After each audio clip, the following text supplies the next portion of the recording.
Hello दोस्तों, serial ये रिश्ता क्या कहलाता में आने वाला एक धमाकेदार ट्रैक जहां माउंट आबू में हुआ अभीरा और मायरा का आमना सामना। मायरा के हाथ पर बने निशान को देख अभीरा को लगा बड़ा झटका। कहानी में दिखाया जाएगा कि अब मायरा खुद देगी साड़ियों का ऑर्डर अभीरा को, लेकिन जैसे ही फ़ोन पर मायरा की आवाज़ सुनती है अभीरा, उसकी आंखें छलक उठती हैं। उसे उस मासूम सी आवाज़ में अपने बीते कल की परछाई सुनाई देती है। और फिर क्या, दादी साहब, विधा और अभीरा तीनों पहुंचते हैं माउंट आबू, जहां पहली बार होती है दादी साहब और विधा की मायरा से मुलाकात। मायरा की शरारतें देख दादी साहब कह उठती है, ये बच्ची तो बहुत शैतान है, लेकिन इसके चेहरे में कोई अपनापन सा लगता है।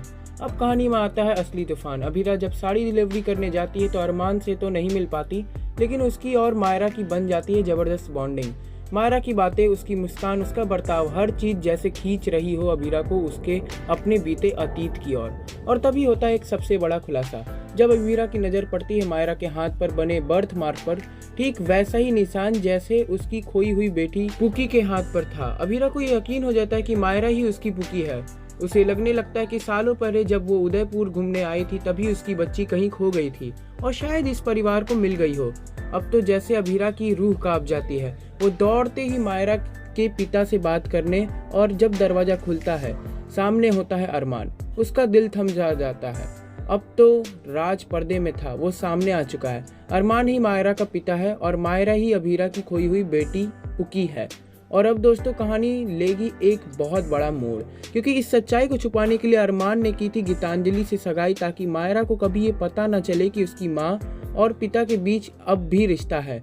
लेकिन नियति ने तो कुछ और ही सोच रखा था। अब देखेंगे आप कि जैसे ही अभीरा शाम को फिर से मायरा से मिलने जाती है तो उसके सामने होता है वो मंजर जो तोड़ देता है उसका दिल। अरमान कह रहा होता है कि सगाई गीतांजलि से, और इसी के साथ चुपचाप वापस लौट जाती है अभीरा दादी सा और विधा के पास, जो पहले ही उसे समझा रहे थे अब इस रिश्ते से कुछ नहीं मिलने वाला।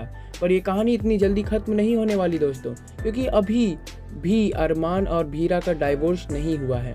अभीरा है आज भी उसकी लीगल वाइफ, और अब सब कुछ सामने आने वाला है तो रिश्तों का सच भी फूट पड़ेगा बम की तरह।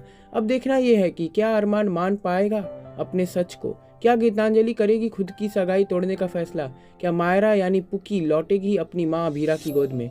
आपका क्या मानना है दोस्तों, क्या होगा अब सारे राज बेनकाब, क्या मायरा को मिलेगा उसका सच्चा परिवार? नीचे कमेंट करके अपनी राय जरूर बताइए, और ऐसी दिल तोड़ देने वाली और दिल जोड़ देने वाले ट्विस्ट के लिए चैनल को सब्सक्राइब जरूर करें। मिलते हैं अगले वीडियो में एक इमोशनल ब्लास्ट के साथ।